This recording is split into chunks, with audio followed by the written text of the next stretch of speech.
first question would be on the fact that there are two most important development in the last 3 years. It would be in the no-fly list and the Udan scheme. If you could give us the latest update on these two major breakthroughs for the aviation ministry. No, there are many other major developments. As I said in my remarks as well, we've added tremendously to our airport capacity. We've added tremendously to our airplane capacity as well. We almost have 500 planes right now.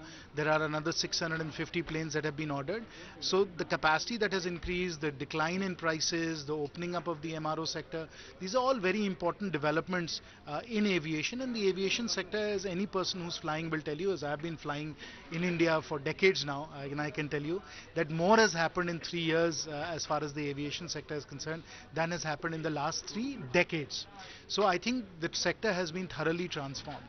Now, as part of the transformation, you're correct to say that Udan is a revolutionary scheme. Nowhere else in the world have so many airports been added so quickly at such low cost. And that is what Udan has accomplished because of the design and the manner in which we did it in consultation with the airlines as well.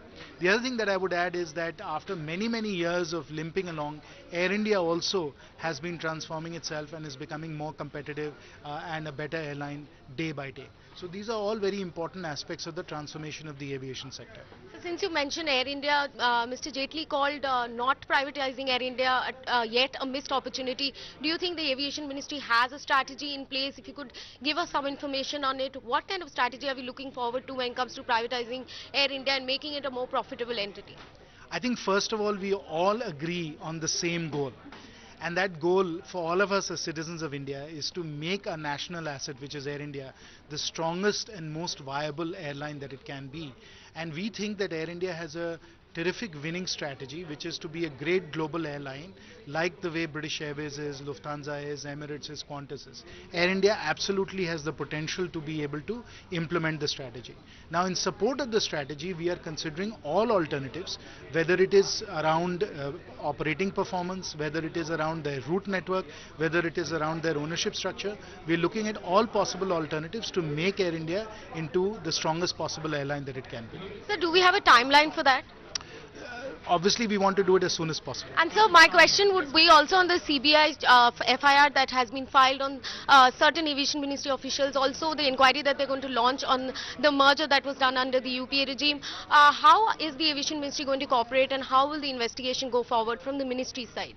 We are cooperating fully with the investigative agencies. These matters obviously pertain to the previous government and a series of decisions that were made in the previous government. On our end, we are cooperating fully with all of the data, the details, the facts, the files that are necessary. And of course, the CBI will take forward the investigation as it best sees. So last question, FDI in airlines is 100%, but Qatar Airways hasn't yet sent a formal request. Is there some kind of hindrances that it faces? We have not received any formal proposal from Qatar Airways. Thank you so much. Find us on Facebook at facebook.com/ETNow and don't forget to click the like button. You can also follow us on Twitter at ETNowLive. To stay updated with all our programming, hit the subscribe button on our YouTube channel by logging on to youtube.com/ETNow.